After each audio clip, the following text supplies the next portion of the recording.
Hello, and welcome everyone. My name is Silvana Pimentel. I am known as the AI Superpower Implementer. I help entrepreneurs and leaders use AI to increase their visibility, attract consistent customers, and buy back their time without the burnout. I'm a sales leader, a chief AI officer, and the founder of AI Your Superpower.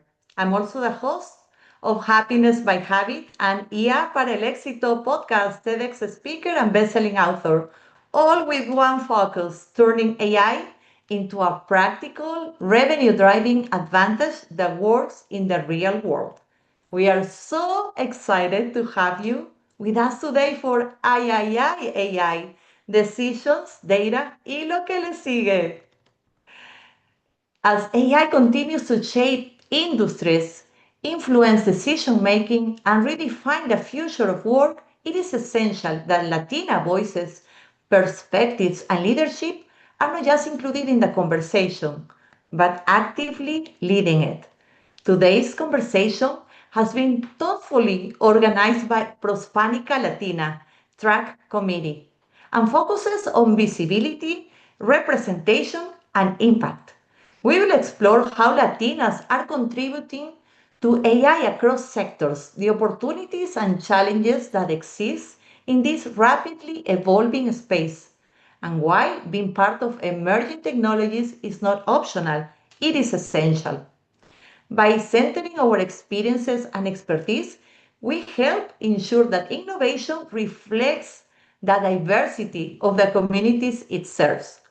We are thrilled to create a space for this important dialogue and look forward to an engaging and inspiring conversation.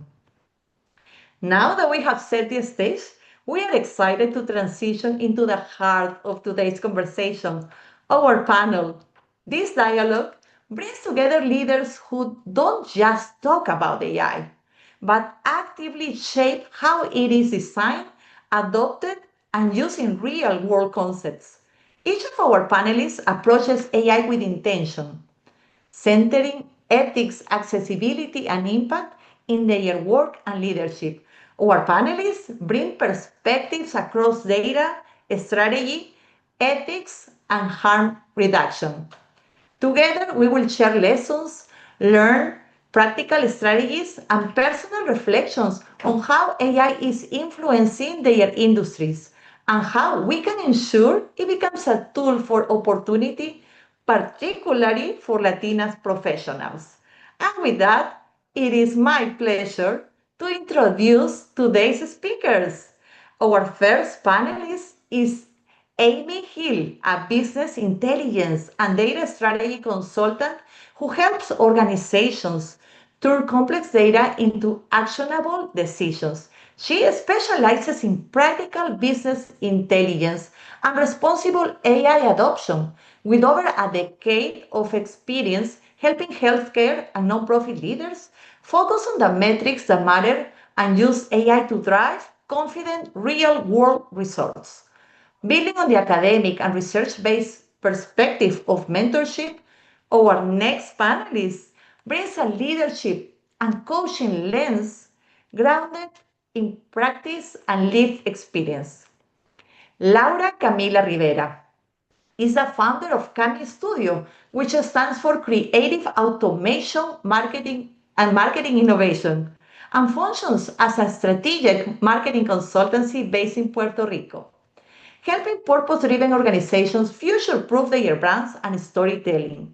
She brings experience across nonprofits, public policy, and Fortune 100 brands, with a focus on culturally responsible innovation and accessible go to market strategies, especially in emerging tech, professional development, and sports. Rounding out our panel, we are joined by a voice that bridges storytelling, entrepreneurship, and social impact.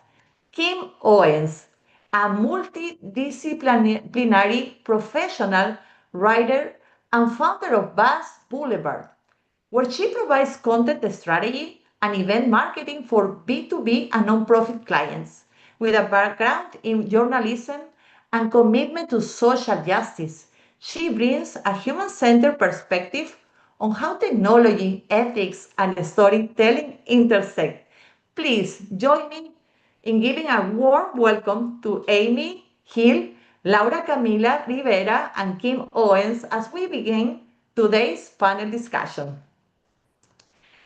All right, AI is moving fast across every industry. From your perspective, what excites you the most about AI right now? And what concerns you the most, especially for women and marginalized communities in tech? Yeah, I'll start off from the data side. So from the business intelligence side, we've seen AI being used, and now we have a new topic we've called now generative business intelligence, where we now use generative AI with business intelligence. And it's exciting because it really is closing the gap between getting from data to decisions. We're now allowing that we can have chatbots, if you want to call them, into our business intelligence dashboards. Now we can have non-technical stakeholders ask questions of, well, why is there a dip in sales growth? Have we seen this pattern before? And of course, that helps tech teams because they don't have to submit as many requests anymore. And so there's a lot of exploration and there's excitement about a CEO or CFO being able to explore their own data. And that has brought a whole new world of questions of how do we label things and what more can we add to our data models and predictive models. The flip side that concerns me is two things. Of course, with everyone's being concerned is restructuring of a lot of organizations. Job loss is always a concern. There's so much push right now for AI related job roles. And the other thing is burnout. And that's something I also really want to push out to anyone hearing this is burnout has been a huge concern, where now some non-technical stakeholders are expecting very tight timelines and want to see very quick turnarounds at ROI for a lot of our AI projects. And so my biggest concern is that, especially for Latinas, other marginalized individuals, where they want to impress certain people, they want to meet those timelines, they want to balance the over 10 projects. It's not realistic, not for sure. So setting those realistic timelines and expectations is a huge concern right now that I have. It's something I hear constantly on my end. So always happy to reach out for people if need help on how to have those difficult conversations. Absolutely. Thank you so much. Kim? Oh, I thought Laura was going to go next, but that's cool. Yeah, happy to jump on this. I'm also very excited, just me being a solo business owner, that I'm able to do so much more without hiring a lot of external contractors that I typically would have done, a few years ago. So for me personally, my productivity has definitely taken leaps and bounds, and especially being able to have conversations with my custom GPTs and gems and things like that are specialized to my business, my values, the way I work, and helps me to do a lot of research. I've been able to cut amazing amounts of time to be able to research new markets and new approaches to prospects. So business, marketing, pretty much the whole scope of things. Me personally, I've definitely benefited, and I see that a lot of other organizations and professionals are having those same experiences. Also, on the flip side is because I've been involved in social justice for so long, and I was already aware of the biases with predictive machine learning and predictive analytics. I mean, just from the marketing side, I've been knowing about that for 10, 15 years now. But then understanding that, in the area of facial recognition, that is highly flawed. The use of predictive algorithms in criminal justice is highly flawed, and those are impacting people's actual lives. And unfortunately, as we know in the prison system, that the population is definitely skewed towards people of color, right? The other thing too is the prevalence of AI data centers. I've been in tech for a very long time, and I know my BS detector is always on fire lately, or for years now. But when they're trying to convince these municipalities that this is going to be good for their community, I can see right through that. And honestly, even non-tech people and people in the community can see that as well. And it's happening in a Latino community here near Los Angeles and Monterey Park. And it's really unfortunate because the developers have millions of dollars to go and turn around and sue the municipality, and they don't have the money to fight back. So those areas of AI are very concerning to me. Thank you. Laura. I am so glad you mentioned that, Kim, because I feel very similarly to some of the things that you've said, right? What gets me excited about all of this is like the democratization of all of this, right? Most of my clients don't have a 10-person marketing team, but right now with these AI tools, a smaller team can produce content, can automate workflows, and can even build a presence in their brand that can compete with organizations 10 times their size. I think that gives us a bit of an access that is real and can make a huge difference for small businesses, for nonprofits, for solopreneurs.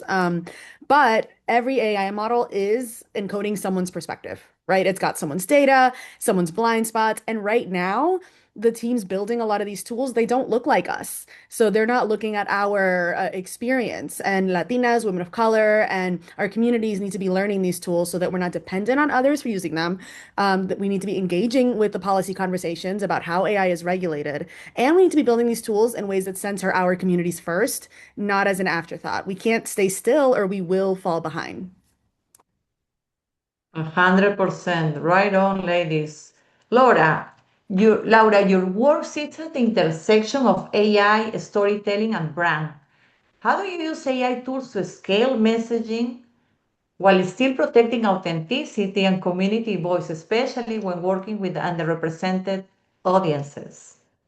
Absolutely. I would say my approach to AI is using it to move faster, but never letting it speak for you. The last thing we need is AI generating more like generic content that really flattens our stories and makes it palatable for mass consumption, right? The whole point is specificity. The whole point is speaking to us and to our communities, which is a superpower, right, economically. So what I do is I let AI handle 80% of like the operational work, right? Scheduling, pulling data, making a first draft, reformatting, even some like SEO optimization or building out some email campaigns, but protect the 20% that is you, right? The storytelling, the cultural nuance, the community voice, the relationship building, that 20%, it represents your brand. And that's what people will connect to. You can't automate that. You will lose that impact. And I do this, I recommend 3 checkpoints for anything before it goes live, right? Any content, any blog, any video, any post. One is the mommy test. If I send this to my mom, would she believe that I wrote it? And if it sounds like it could come from anybody, then it's not ready. It's not done. Because mommy knows, right? And AI gives you the clay to build these things out, but you have to be the sculptor, right? The next thing is the ear check. It's when you say it out loud to yourself, right? I read things out loud in my room to myself, to make sure that it has the right rhythm, that it talks the way that I talk. If I'm serving Latino audiences, which in a lot of my work I do, I think, is it warm? Does it breathe well with me, right? Does it sound like a corporate deck? And that makes the difference. If I wouldn't say it out loud, then why would I write it? And then, kind of the most important one out of all of them is who's missing, right? And checking in before you publish anything, say, where did this perspective come from? And who did AI default to? Because again, these models are trained on dominant culture data. So if you prompted it about career development, it's probably giving you advice that works for a white, heteronormative, cisgendered male de una. And you have to course correct for your audience. And that's valid, but it's a good starting point. And I always recommend using tools. You don't need to learn every tool. Please do not learn every tool. They're coming and going so quickly. But pick one tool for your bottleneck. So think like, what is the biggest issue that you're coming across? If you are having a time suck from like your writing or your brand voice consistency, then use something like Claude Projects to upload different samples and docs and guidelines into a project so that it learns how you sound. And then when you have the first draft, it's not starting from zero. It's starting from you. It still needs to be reviewed. It still needs to go to mommy in your head, right? All of those things. But if you are the brand, it's going to be able to resonate with that, right? For content repurposing, I like to use things like Descript because then if you're doing a video like this, it helps you edit the content using the text. And that's always really useful to be able to put it on Instagram, put it on LinkedIn, make it in different formats. Use something like DeepL for multicultural content because then you're not using Google Translate. It's more nuanced in the Spanish English translation. I could go on and on for different tools in the Mm. States, you know? But the most important thing that you have to remember is that AI can help you scale, but it shouldn't scale your relationships. It can't do that for you. So for our communities, the relationships are the most important strategy. Oh, I love that, Laura. And I love one of the things you mentioned, which is critical to focus on the tool that helps you with your bottleneck because so many tools are available that it can be easily overwhelming. And so don't focus on the shiny objects, just use the one that solves your problem and use it and go with that. That's a really good advice. I love it. Thank you. Kim, we know bias in AI is already impacting hiring, healthcare, and civil rights. For teams without formal AI governance, what is one practical steps they can take right now to reduce harm in their AI workflows? So I would start with, um, and it's interesting because women have typically been leading the charge in developing AI councils within an organization. So I'm speaking from an organizational level, right? Mm-hmm. I mean, I've been talking to a lot of my clients about the state of their AI adoption, and and even in the many podcasts that I listen to and et cetera, and there's still a lot of people that feel stuck because they don't know where to start. And the best way to start in a safer way is to develop an AI council. And it can be started with one person kind of leading the charge and getting a team of people together to discuss how are we going to adopt and how are we going to do it safely? Like what are our areas of our organization where we already have some governance so you don't have to completely reinvent the wheel? I mean, for most organizations, they have a data privacy policy. They have different permissions, even in the Slack area and even areas within their Google Workspace or whatever their enterprise platform is. So you already have some rules and regulations within your organization. And then by getting a better understanding of where can we use AI and sandbox some pilots to identify use cases where we have bottlenecks, as Laura was mentioning, like where are there areas where we could potentially augment some of the things that we're doing manually and then do it in a safe environment in a way where people are learning collaboratively and also that's not just one step, but it's multiple steps under one big umbrella, which also includes AI literacy. It is so essential because you need to understand how these AI platforms work and what are the risks involved. What do we want to use it for and where do we don't want to use it for? You don't want to be uploading all of your, if you have patents and things like that, you don't want to be uploading that even in an enterprise environment where you're paying a buttload of money for the service. You still want to be very protective of your IP. And so those are things just to get started. And there's plenty of information online. And obviously, anybody who's interested in that can contact me directly. But that's where I would start to kind of build what your guardrail system is going to be so that you can adopt it while reducing risk and protecting your people, your organization, your clients, and everyone else. That's very important, how to incorporate AI because such a big topic and the rules of engagement needs to be clear and need to be like responsible. And So yeah, collaborative. Yeah, absolutely, yeah. absolutely. Amy, you focus on using data to build trust with the stakeholders. How can AI powered insights can be used to bring people along in the decision making rather than creating fear of resistance, particularly in diverse organizations? Yeah, it was an interesting question. And I think my perspective is very different because I work on very large organizational levels. And another interesting, I'm the one usually creating the data model that everyone else is using. So it's interesting. It's interesting in the sense that the way I traditionally am seeing a lot of resistance is twofold. We have our technical stakeholders and our non-technical stakeholders. And unfortunately, there's a lack of diversity, especially when we go up the food chain in a lot of organizations. So there's sometimes miscommunication among teams of what are priorities. That's a big problem that I'm having often. What is the priority in the next project to work on? How much do we want to invest into so and said project? So when I try to navigate some of the resistance between what the developers want to build, what do the stakeholders want to build, and especially in large organizations where one team in New York wants to build one thing and the other one in Texas wants to build another, often what I find myself is the fundamentals of project management. It's just what are the most repetitive operational tasks that we can get rid of. And I think going back to what Kimberly and Laura said, just not going for the shiny new toy. We're not completely replacing whole teams. Let's do the most basic, little, simple things, because often what I'm experiencing is individuals want to have immediate return on their investment. They want the newest, latest toy that's coming from Databricks. But then on the other flip side, I have technical stakeholder, like let's say a brand new data architect, analytics engineers. They don't kind of like what was mentioned already. We have so much dirty data. It's a very popular term we use, dirty data.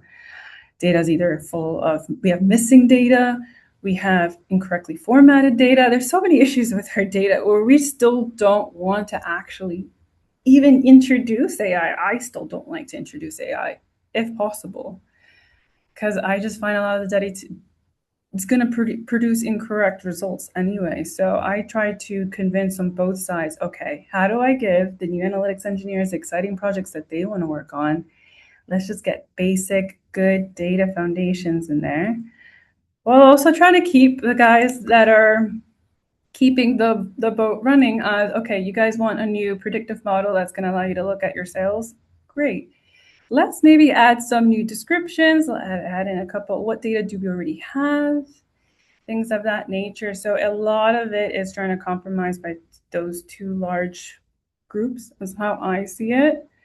And it's also an interesting time also because we are slightly seeing more diversity in especially our technical fields, where I just recently, not too long ago, was explaining what is analytics engineer to a bunch of students that were studying data analytics. They didn't even know that business intelligence was a thing. They didn't know analytics engineering was a thing. So trying to warm them up to what is AI and how we can use it in the project management workflows.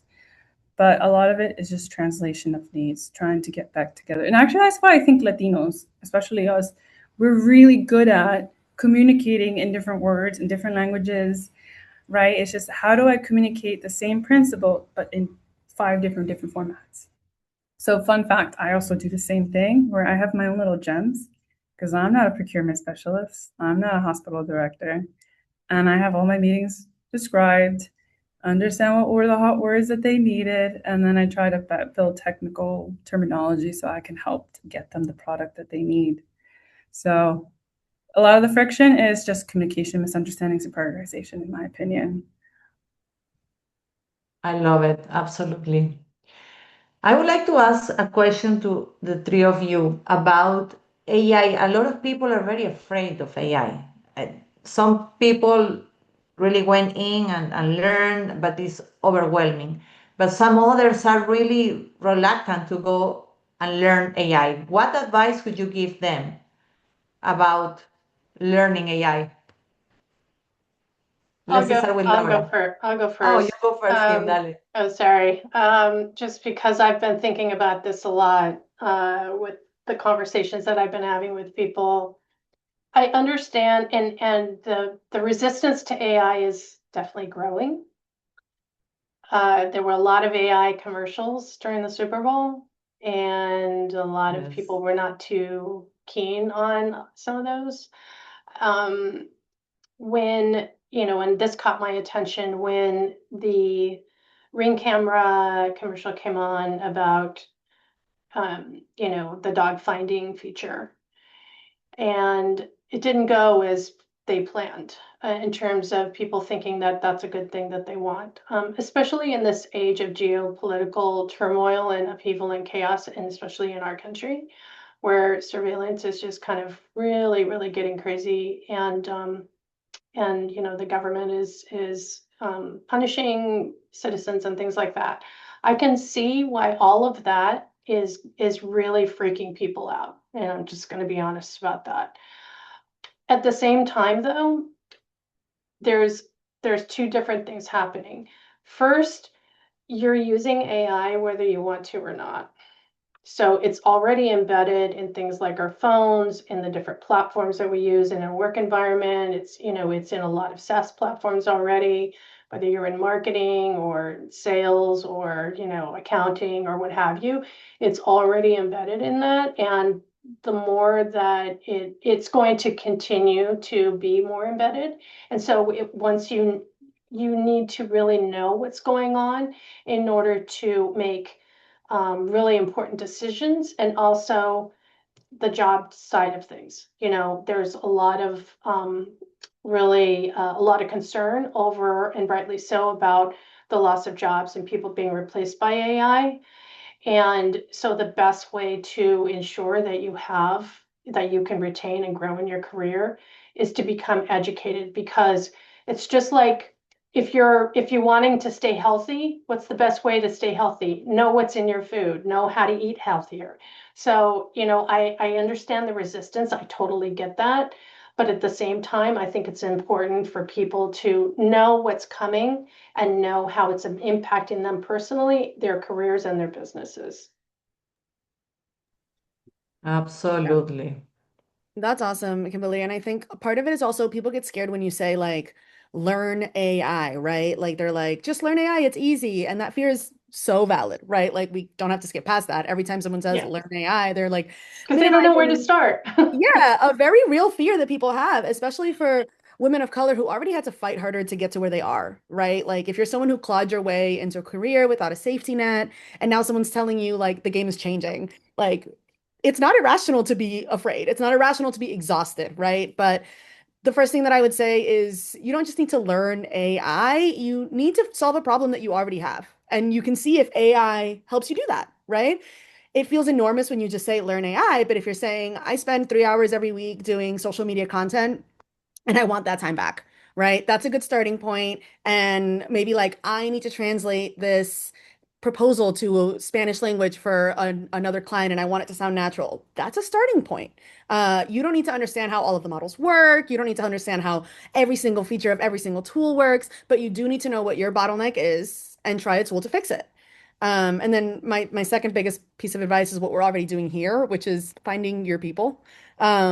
Spaces like this matter so much because you probably could learn AI in your apartment alone watching YouTube tutorials at midnight, but it's lonely to do it that way, right? So if you're able to find a community, find a friend who's also figuring it out, share what you're learning, show them things, ask them questions, test out new tools, and figure out like how what's working and what's not.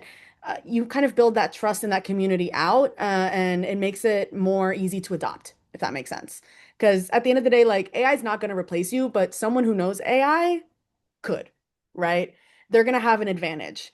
And I'm not trying to scare people. I just want to say that because we, as Latinas, as women of colors, as people in this community, we want to be the ones with that advantage, right? We don't want to be playing catch up and waiting for someone to give us a seat. You have to build your own table with your own tools. Absolutely. And if you don't mind, I want to do a plug, because I belong to a couple different AI communities. I belong to I joined AI Academy a couple of years ago, and there's a very vibrant community in there. And I wanted to start something for the Latino community, and so I did start one focused on. It's called the AI Huddle, and the Latin AI huddle, and it's the first Wednesday of every month at 10 a.m. Pacific time. I started in December, and it's just getting going. So if anybody is interested in joining that, I would love to have you wonderful women as part of that as well. This is a chance for us to share our experiences, our use cases, what's really going off the rails, what's screwing up, and what's really working for us. Because collaborative community and learning is like you said, Laura, it can be very lonely, especially if you're working for yourself or you're working remote. But if we're doing it together and we know that we're not alone, we're not the only ones going through it, even like during frustrating days, I think that's really, really beneficial to this AI journey that we're on that's constantly changing. And there's a new model, and oh, this is, now this my workflows got screwed up. It was working fine. What happened? It really helps to mentally to be able to do that with other people. Girl, send the link. Okay, Thank you. Yes, got it. Yeah, you absolutely. guys already kind of nailed it in. And at least from the tech side, we've had this experience of exponential growth and what we had to learn. I remember back in the day when data warehouse, well, first we had spreadsheets and then we had data warehouses and that was all the rage. And now we had data lakes and then all of a sudden now. So it's been a journey for anyone that's been in the tech scene for a while. For the new age, they're just jumping into a huge, massive information overload. And I would say for anyone that is scared, is don't focus on the tool. I've seen so many tools coming in and out, Tableau, Snowflake, like it's all just mumbo jumbo. It's all a sales pitch. And I think, like it was mentioned, what are your problems that you need to solve? In your case, like I have no idea how to use AI to help with social media posts. It's not my problem to solve. But hey, using vibe coding to help me assist on better programming is what I needed help with. And so I Mm. think just knowing what your problems are first is super important, being honest with yourself on that. And the other thing is finding a mentor. Going back to community, I have reached out to people who I've seen on LinkedIn from other communities where I want to learn how to do something. And this is also where like conferences are really cool. Hey, I want to learn how to do XYZ. And I reached out to people. I do hunt people down on LinkedIn, see if they have a website for that email. And I ask because honestly, there's just so much information online. It's so overwhelming. So just look out and reach out for help. And this is also what I tell to a lot of the junior developers, engineers, and so forth. Like instead of just trying to learn everything, just reach out, ask for, hey, I'm interested in solving XYZ problem. What do you recommend? Oh, I'm trying to be better at video processing and storage stuff. Do you have any recommendations on how to do that? And is there any AI models or AI techniques that you, well, not everything is AI, by the way, either. Of course, that's been mentioned. A lot of it's just modeling. But yeah, reaching out for help because honestly, even people like myself, who's supposedly working on AI, I'm confused a good chunk of the time. Like, there's just so many updates happening from so many companies. Like, we're all just trying to figure it out. And yeah, it's really hard to keep up with, but just take it a little breath by breath, reach out for help. There's no shame in saying, I do not know, because I will say a lot of times, I do not know, but I'll reach out to so and so as well. Honestly. Yeah, So, Absolutely. mentorship. see, that's a perfect strategy right there, because that's the thing with community is that if Yeah. one of us in the group doesn't know or doesn't have the answer, somebody in the group may know somebody else who does, right? And bring them into the conversation. And that's how we continue to power up all of us in this community, and especially women. A couple of years ago, women were slower to adopt AI because they didn't trust it, and obviously I feel like we're more discerning than men. Just gonna throw that out there.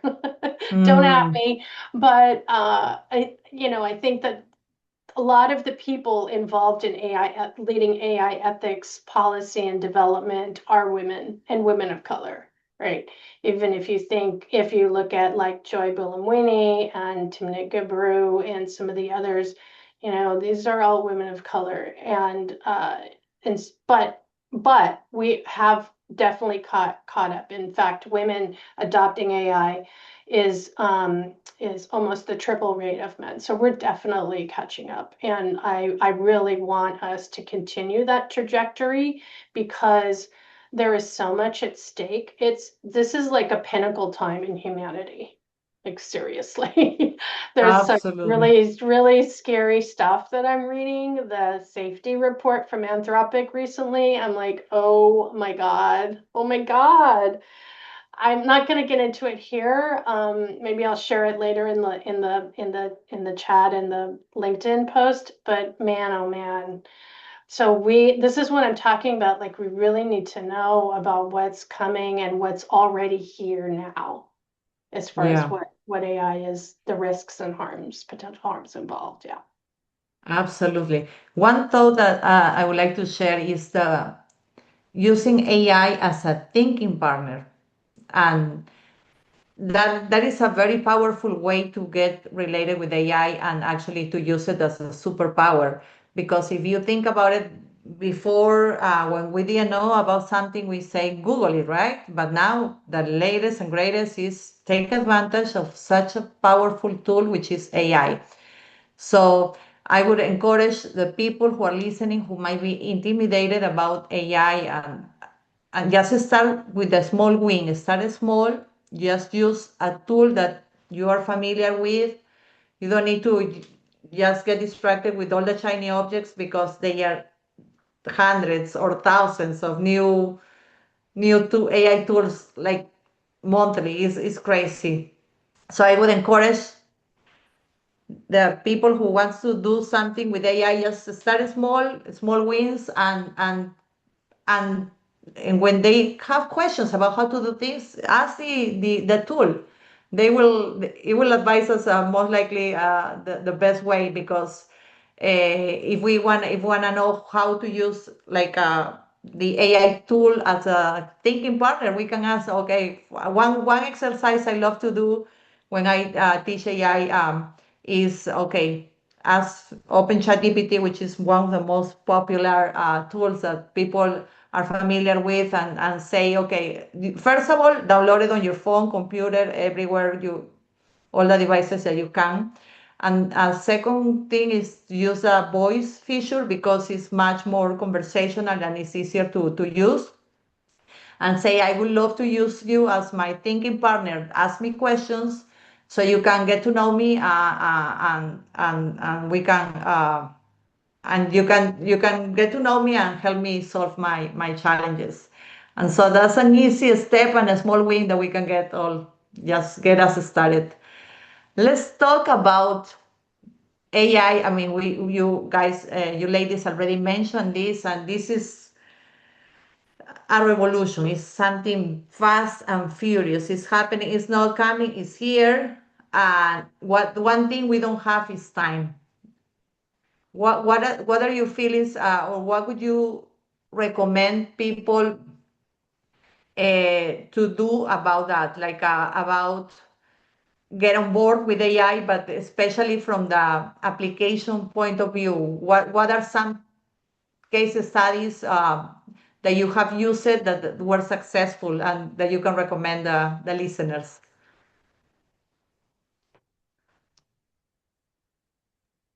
I think I'll start off. The way that I think is the most successful, and it could be used in different ways, is whether someone might prefer Gemini, ChatGPT, already mentioned, is personalizing them. I use them both for Mm. personal reasons and professional.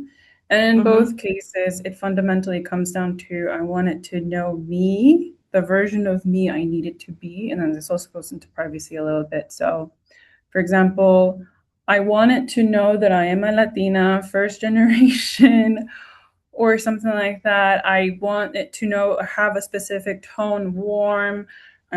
Speak Spanish from Ecuador. And so I want it to be as personal to me so it can provide the type of responses I need. So, for example, for like social media, I want it to be a little bit more funny, not too serious. So try to see it as kind of not as a friend, but as a little bit as a virtual assistant. I personally don't like to see AI as my friend. I think of it more of a, like assistant to keep that barrier a little bit. And then the other thing is also on the professional end, I do the same thing. I want it to know, hey, I'm a BI consultant. You're working specifically with so hospitals that are located in, let's say, New York, and you will be helping me specialize on maternity, pharmacy, blah, blah, blah, blah. And I load it with information on what are the regulatory policies, things like that. So my thing is try and make it as personal as possible, your Mm. little assistant, and provide as much peer-reviewed information. Like I sometimes even copy and paste some information from the government or the things that they should know, so that when I do reach out to it, it can provide me the responses I need. And it saves me so much time because, like, for example, I'm not a doctor. I don't know if half of the meditations or anything is. And that saves me so much time. So when I do have a meeting with so and so individual, I can hopefully have a better, much more productive meeting. So that's my Mm. biggest suggestion. Personalize, whether you use gems, agents, doesn't matter. Personalize, but also be very cautious about what type of information you give. Especially, also the other thing I would also note, do not use ChatGPT unless it's an enterprise work approved. That's the other thing I also have seen some people do is, and that's not allowed. You're not supposed to be doing that. So again, be very mindful of personal reasons and then professional reasons when to use these models. Absolutely. Very good advice. Yeah, no, absolutely. I think one of the things that I keep reminding myself is like 6 months from now, the landscape is going to look different again. And Mm. 6 months after that, again. So if you're waiting for things to stabilize before you jump in, you are going to be waiting forever. What is it? They say like the only constant is change. Like the only stability is instability right now. That's just the new normal. And the sooner you accept that, the sooner we can stop being afraid of it and start using it. So the window to be an early adopter right now, it's starting to close. It's not closed yet.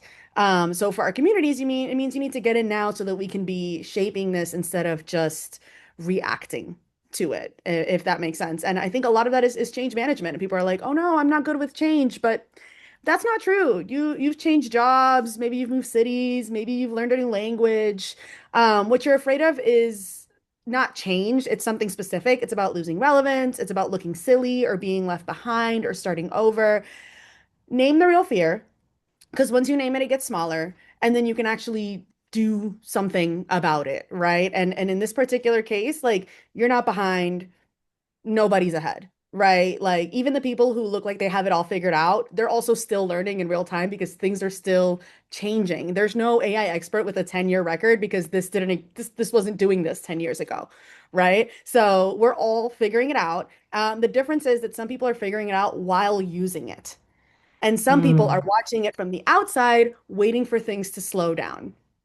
They're not going to slow down, right? So perfection is not the goal. I think fluency maybe is more the goal. It's not about mastering a tool. It's about becoming comfortable navigating new tools and building new skills and trying new things so that, when you learn how to drive, you can drive any car, right? In theory.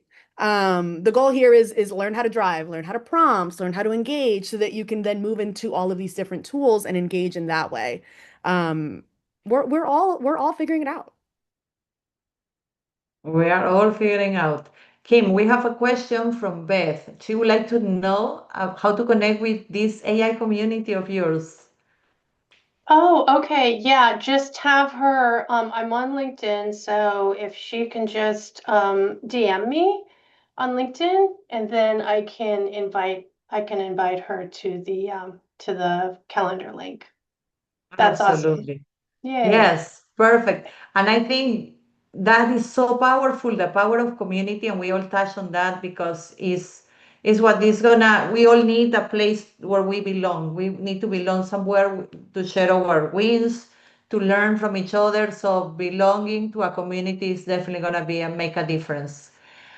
I have another question. This is a very interesting one. In a world where seeing is no longer believing, Who is responsible for the provenance of truth? The platforms that host the content, or the tools that create it?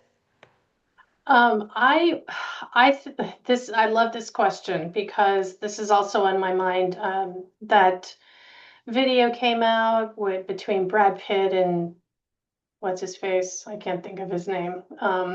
The other actor that really freaked out Hollywood. And immediately I saw the tweet by a director saying, "Okay, my job is over." I really wish people would stop doing that. That doesn't help the conversation to just shut it down like that.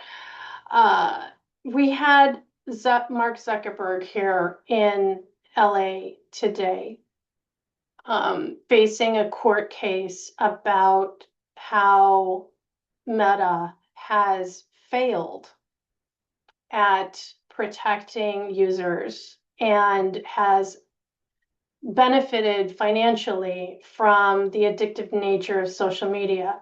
We've had two different AI researchers, one from OpenAI and one from Anthropic, leaving because of the direction that AI is headed.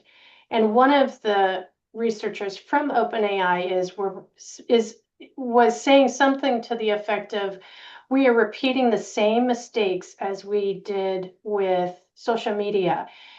We didn't regulate social media in the way that it needed to 15 or whatever years ago.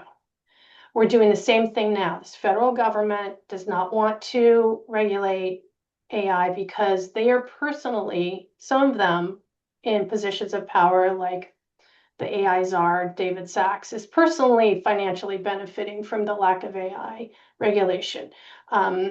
Lutnick, the director of commerce, his family is personally benefiting financially from AI data center builds. So these are not people in charge that are going to make our country safer through regulation, which is definitely needed. So the best thing that we can do is really personally advocate for regulation in our states and have it happen at a local level. There's even the data center that I mentioned previously in Monterey Park. The local government there is trying to put through legislation to hold their feet to the fire because at the developers of the AI data centers in terms of water use and energy use and things like that. So really being aware of what's going on in your own backyard and supporting legislation that is either in the works or advocating or supporting the people that are trying to put through legislation, your representatives or nonprofit organizations or activist organizations, and get involved. Because I think that this is also where we're talking about community. We all need to be more civically engaged as a country because of the state of the country that we're in. Because this is happening, the geopolitical side of things is happening at the same time that AI is really gaining in leaps and bounds of power that we never could have anticipated. So we all need to find a way and time or support people who are trying to reel in, deep fakes that can affect people's personal lives and even, elections that are coming up this year and other areas of AI harms and risks and just be a lot more aware and get engaged. Yeah, and I would actually have to agree on this from a technical end. Like, it's hard for us to actually, even our AI detectors, they sometimes fail at it. So and then this is also geopolitically interesting if we compare the US to EU and Latin America. We can look at EU, they have huge amount of regulations in place where they don't even want to start using Gemini, Google. They don't want to use it in a lot of their product lines. They're working on a lot of their own version of AI models. So I think really from a tech point, it's difficult to regulate. And this is where we need to have better integration systems of who's using it, how many layers of security do we want to add into it, putting age restrictions. I think age is a huge concern, at least for me, especially with young kids playing around with it. And then also I'm a bit concerned about Latin America too.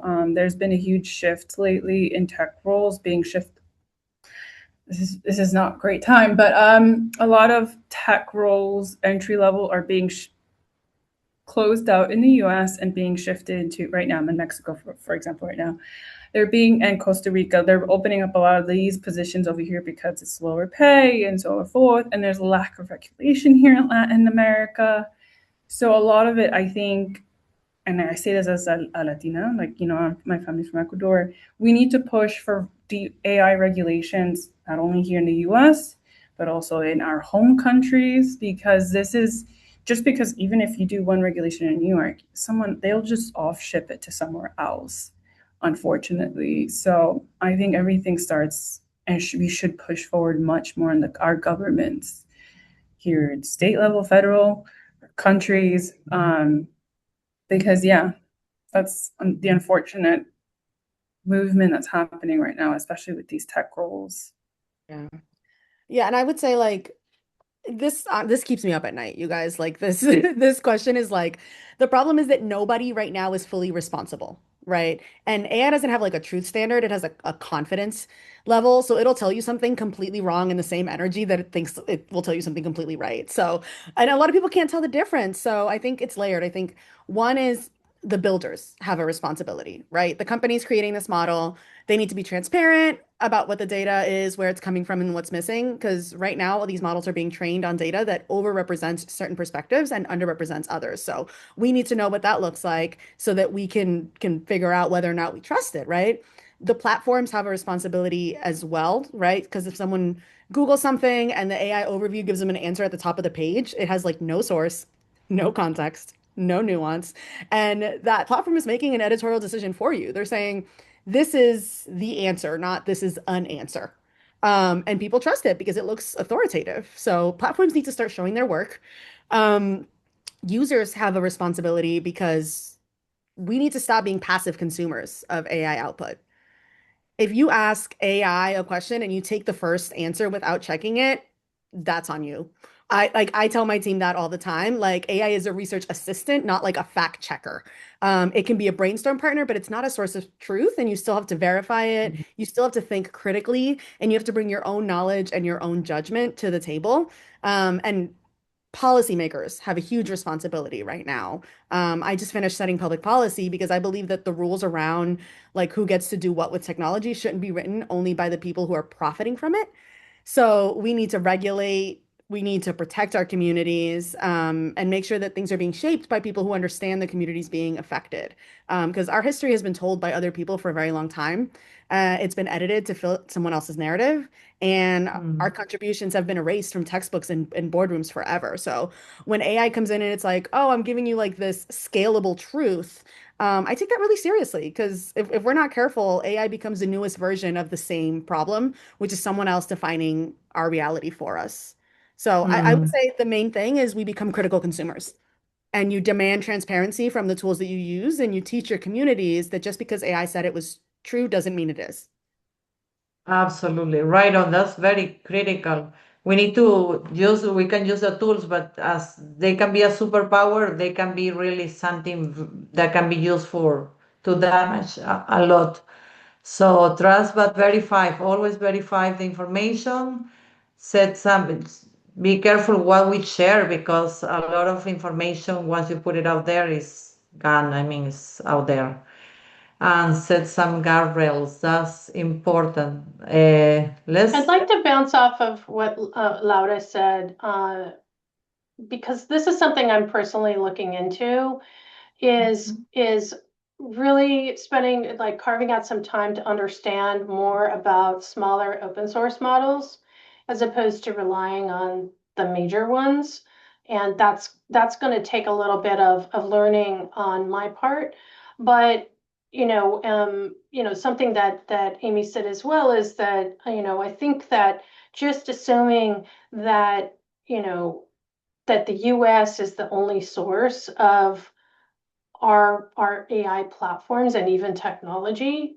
I'm getting away from some US based tech platforms because I for my own kind of political reasons. And there's boycotts going on. There's a whole campaign about unsubscribing from certain US based tech platforms as a way to kind of hit them with an economic, punch. And so I'm looking at, even to kind of support my own ethical and responsible AI ethos, I want to see what is the potential for me to not have to use just these models and maybe get more specialized AI models that are smaller, don't impact the environment as much, and that where I have control over the data and it's more private and more secure for me. So that's another thing that I think more and more people are looking into. Absolutely. Absolutely. Uh, Looking ahead, 5 years from now, what does success with AI look like for you? What actionable steps can we as Latinas take from this conversation that can ensure we are part of that success?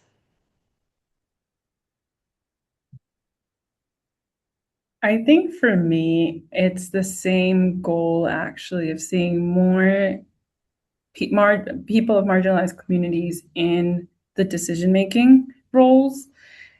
Unfortunately, the tech industry is still quite skewed in its diversity when we talk about managers, directors, vice VPs, and things like that. So, in my ideal world, I would like to see more representation in the actual decision-making roles. And then also for Latin America, that's actually why I'm here right now. I come in and out of the US a lot. I would like to see a lot more tech development happening in, Colombia. Colombia just a year ago had a really interesting AI conference. Brazil has another one coming up soon. Mexico. I would like to see that there is more power players, not just white hetero US. I would like to see that diversity both here in the US, but also abroad, because we have a lot of tech talent outside of the US. Like, for example, there's a lot of people right now in Costa Rica, they want to learn how to be developers and so forth. And that for me would be amazing in 10 years from now. Like, again, like seeing AI models being developed in other places, not just AI models. And the other thing for me is slowing down AI production. I still want clean data at the end of the day of everything. Kind of get tired of hearing about I still, the foundations of good data products should be having clean, reliable data. So I would, hopefully, this fad will go down, just like, the internet was all the fad at one point, and then social media slow down the pace a little bit and clean out some of the foundations. But I don't know if that's going to happen. But yeah, it would be great to have a bit more diversity in our decision making roles. I think at the end of the day, who will take care and prioritize human outcomes, because unfortunately some of the people that are making these decisions are more concerned about return on investments and not the way that people are being impacted by these tools. So that's my hope. Mm. I would say, I mean, I can only speak from my experience, and I think maybe it'll resonate with some people because I'm not a developer. I'm not like I didn't start in like this tech space, right? But I'm a founder and I'm a marketer, and um, for me, success with AI doesn't look like mastering every tool or understanding everything. It just looks like getting back my time for the work that actually needs me. Because before AI, I would spend like hours on drafts and summaries and content calendars and formatting proposals, you guys. Like, that's a crazy use of my time. And now the work still needed to get done, but it didn't need my brain specifically. So now I use AI as like a scaffolding for that. And then I get to spend my time on things that actually move the needle, on building relationships with partners, on mentoring like girls who want to learn about this, on supporting programs like Alpha Puerto Rico or Mujeres in Marketing, being in community with people, the stuff that you can't automate and helps me kind of have more time for myself and my mental health. At a larger scale, I would say that success looks like community having access to this, not just me, and that our stories stay ours. And I don't have a large action item to kind of move that larger bucket forward, but I will tell you, like, start by creating your voice file. your "this is me" file and find at least like 5 to 10 things that you've written, like emails or essays or documents. Keep them in one place on your computer. And whenever you are going to work on any AI tool or anything, make sure that you start with that, give it to that, and be like, match this tone, right? Because then you're not getting a generic output. You're saving time building something that starts sounding like you. It has hopefully your voice. You can really build your cultural identity with it. And it's not something that AI knows by default. You kind of have to teach it. Okay, so I don't know where things are going to be in 5 years. 5 years, just as fast as time is flying. I feel like 5 years, so much is going to happen in the next 5 years. So, as much as possible, I'm trying to not freak out about the things that I learn about AI risks and harms and things like that, because then you get frozen in fear. And the best way to, I heard this today, that the best way to address anxiety is action. And so I want to continue to do what I'm doing already and just continue to build upon that. So, creating a safe space for all of us to get together once a month and talk about what we're dealing with in AI and learn together, to promote as much as I can AI literacy with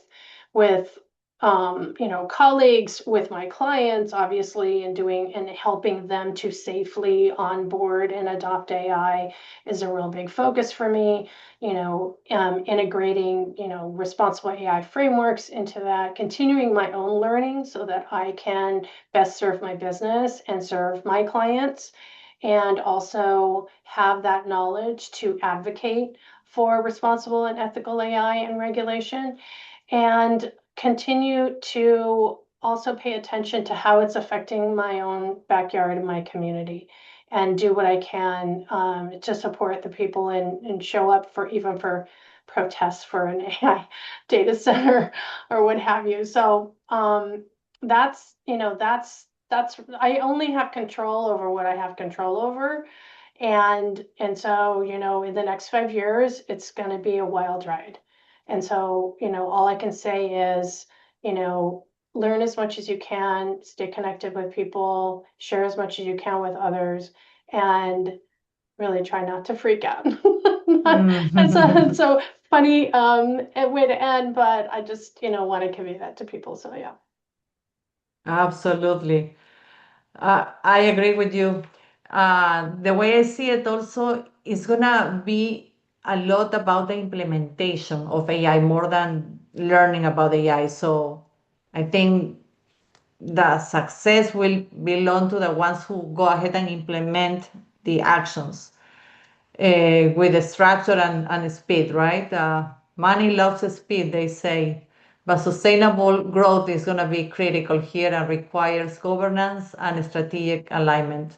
For us Latinas, the path is going to be very clear, understanding how AI systems work, step into the decision-making spaces and recognize that our cultural intelligence and unique perspectives can be our competitive advantages.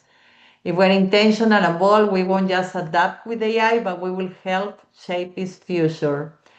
Oh my God, this has been so much fun, ladies. Thank you very much. And with that, I would love to express my thanks to Amy Hill, Laura Camila Rivera, and Kim Owens for such an insightful conversation.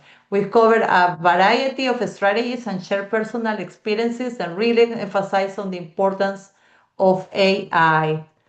It was really, really good. As we wrap up today's AI Decisions Data y lo que le sigue webinar, we want to extend a heartfelt thank you to everyone who joined us. Your presence, engagement, and thoughtful participation made this conversation truly meaningful. We also want to express our sincere gratitude to Prospanica and National for their ongoing support and leadership in creating spaces like this. Their dedication to empowering Latinas and fostering professional growth continues to inspire all of our work. Finally, we are super excited to invite you to our next Entre Amigas webinar on March 18. In honor of Women's History Month, we look forward to seeing you there for another inspiring conversation. Thank you again for being part of today's dialogue. Together, we are shaping the future of AI with inclusion, impact, and intention. Bye bye.